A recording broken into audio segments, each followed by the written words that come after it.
one of the biggest things that I see destroy artists is they put so much thought and emotion into single releases and content releases, and then it inevitably does not do well because like you've been like thinking like this I got this video I'm going to post in a month.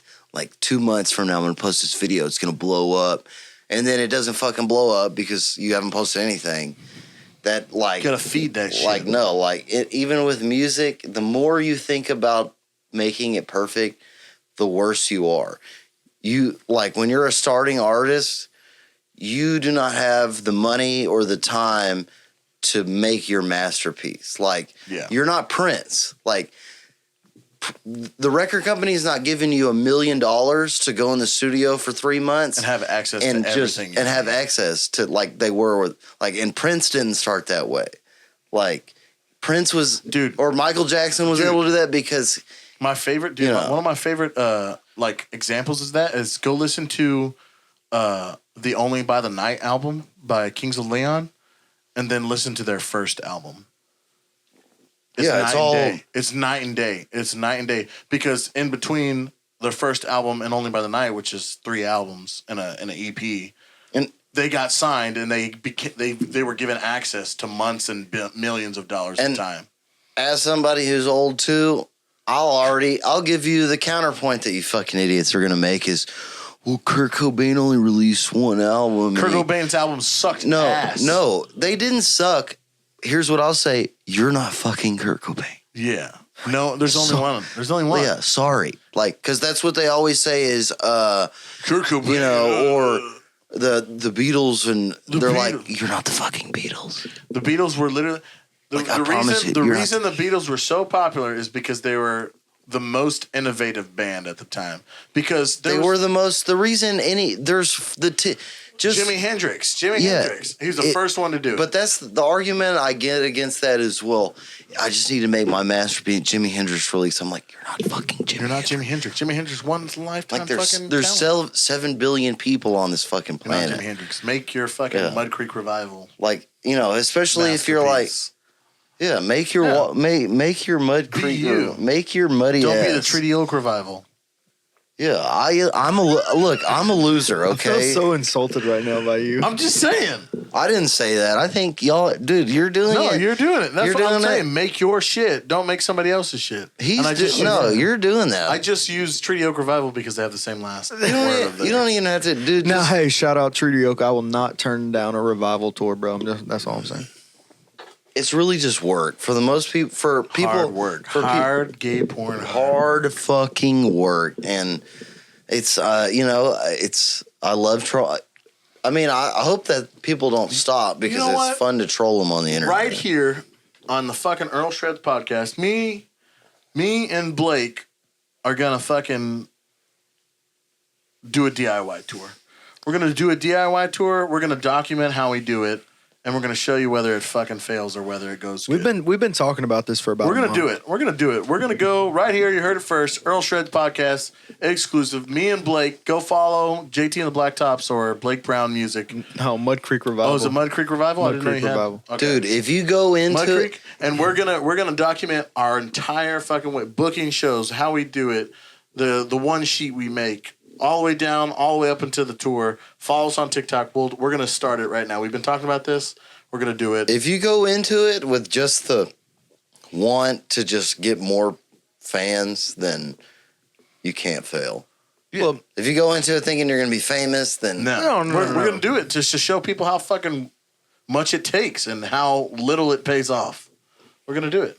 We might go, shit might happen between them, but likely of it happening? Probably not. But we're going to do it. We're going to build a DIY tour, document it on TikTok, and we're going to do it. On TikTok, GoPro. YouTube. I got one. You've got 7 or 8 we can borrow. I'm just kidding. You want to go on tour with us? No. Yeah, I will. You want to go on tour with us? I'm not featuring the tour. Walker's going to be there. No, he's got commitments, dude. Yeah, I mean, do you need a lead guitar player? We don't know what we need right now. Yeah, it sounds like y'all are DIY. Sounds like y'all are going to go drive around and play acoustic shows. No. Because I don't do that. I mean, I've done personal tours for myself where I just go to different towns and play with different artists. No. Like I'll do that. I did that last year. I played Houston, Lubbock, Waco, and San Antonio. That's half of them with GCD, We're talking, and the other half with another band. I think we're talking more along the lines of a two-band, seven guys in a cargo van moving along. Don't do that. Just play 4 dates. Just play 4 dates in a row. Bro, but here's the deal. Here's the deal. Here's the deal. You're gonna be broken down on the side of a cornfield. But if we go off of 4 dates, bro, I'm booked for the. We're literally booked. We have 4 dates for that. We have that. I have where? like 70 dates booked already. Yeah, but they're not original shows. You're playing cover songs. Well, they're both. Who cares? Like Who gives we're a playing fuck? originals and covers. You But at don't the want to same play time- covers your whole life. No, like No, if we're talking, I don't. I don't want to play covers. I'm not going to go on a tour where we're playing one cover. I don't want to play any covers now, but I don't have the choice, and I do it. But you can do it. I'm not going to do it. I don't want to do it. I don't have the choice. I got to play whatever the lead singer tells me to play. Yeah. I don't have the choice. I mean, I'm indifferent because I have people come and chant "Purple Rain" at me. So, we have people chant that too. But I we know. just kinda The ignore thing them. is, there's nothing wrong. Dude, I say it every time. There's nothing wrong with playing covers. But they chant it wherever I fucking go. I don't want to play covers. I don't want to play covers. I don't want to be the best cover band in Houston. I don't want to be, man, those guys really killed that cover show. I want to go, dude, I went to JT Blacktop's fucking show, and that shit was legit. They got some no bangers. doubt. They got some bangers. I don't want to write. And I'm not, and dude, that's what I was telling Blake, dude. Recently, I've gotten real good at telling people no. Like, I don't want to play your 3-hour show. I'll do a 2-hour set. I'll bring an opener and we can cover your 3-hour slot. I just do whatever. I'm at the point where I play for whoever for money. It sucks, but I don't. But I'm not a lead singer, so it takes, dude. And people are like, lead singers are lazy. These people. That's why. That's why I get so mad at that motherfucker who made that Facebook post complaining about money. Because I know national level, like it's always lead singers. They don't fucking think about the musicians. Because I'm like, this motherfucker was like, all you motherfuckers playing for $500 a show are fucking us. I'm like, I know touring musicians, not the front person. Yeah. Like the guitar player, the drummer, like that. They make $150 a show, and they're playing for 6,000 people in a theater. Yeah. Like, bitch, shut the fuck up. Dude, Bro, people it's like that part who of have it. never not been a cover artist. They're like, well, we split the $2,000 tab. Well, like, why the fuck? Dude, I was talking about this with my buddy Chuck the other day. I was like, why in the world would I pay someone, a third of my pay when I did the booking? I write the songs. I pay for the recordings. I pay for the merch. Yeah, dude. Every time I get it.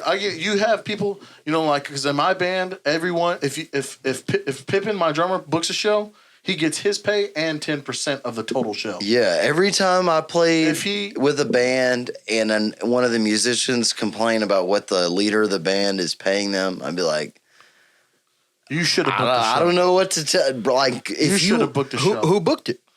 I'm like, hey, you bro, agree? why are you talking to me? Like, I ain't paying you shit, bro. If you really have a problem with what you get paid, go tell him. I don't give a fuck. Oh, that's what I'm saying. And my guys put in work. They learn the songs. That's why I pay them. And I asked them, what do you guys want to make at the end of every year? Said, what do you guys feel you're worth?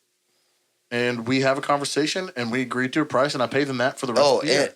Yeah, and They agreed to it. Now that I have a brand as a guitar player and like followers, I have no sympathy. I'm like, dude, like you don't even. Why are you complaining about money? You have no social media presence. You're offering nothing but guitar playing. Yeah, mediocre at that. Like, and the thing is, because they'll be like, why are you getting paid more? I'm like, bitch, because I'm bringing 30 people to the show. Yeah, with me. I'm like, there's these sweaty motherfuckers who are just copying my guitar licks. Well, dude, it even comes down to like who loads in. Like if Exactly. one guy's loading shit in and everyone else is standing around waiting to put their amp on the stage and plug in their pedal board, like that guy needs to be making more money. If there's a guy that knows how to run the sound and he'll run the sound every time you ask him to run the sound, that guy needs to be making more money. 100%. He's doing more. He's doing more work. He's putting in more work. If there's a guy and I see him and he said, hey man, let me run if you're a band, not if you're a frontman. If you're a frontman, you're fucked. You hire an assistant. But you know what the fucked up part about that is because when that's at the moment, like when they're getting paid worth their effort. Yeah. In the moment, they're salty a little bit. Like, fuck, this dude's getting paid more. This dude's getting paid the most. But it will never equal the saltiness. If you split the money equally down the road, when the motherfucker who's not pulling their weight is getting paid, is the dude who's putting the work in. Yeah. That's why I tell artists, like, well, I want to split it 50-50. I'm like, don't, dude. You're going to regret this down the road. Because when you start paying motherfuckers even split, the dudes that are putting in the extra effort are gonna hate you. They're gonna leave. They're like, just take this initial awkwardness right now of paying this dude 10% less. Dude, you know what you say when if you got a musician that comes up to you and I don't like the way I'm getting paid. I think I should be getting paid more. You should say, all right, I'll pay you more. I'll start at $500, and every note you miss throughout this show is $10 off your pay. Whatever you end up at the end of the night with, that's your pay. That's what I would say.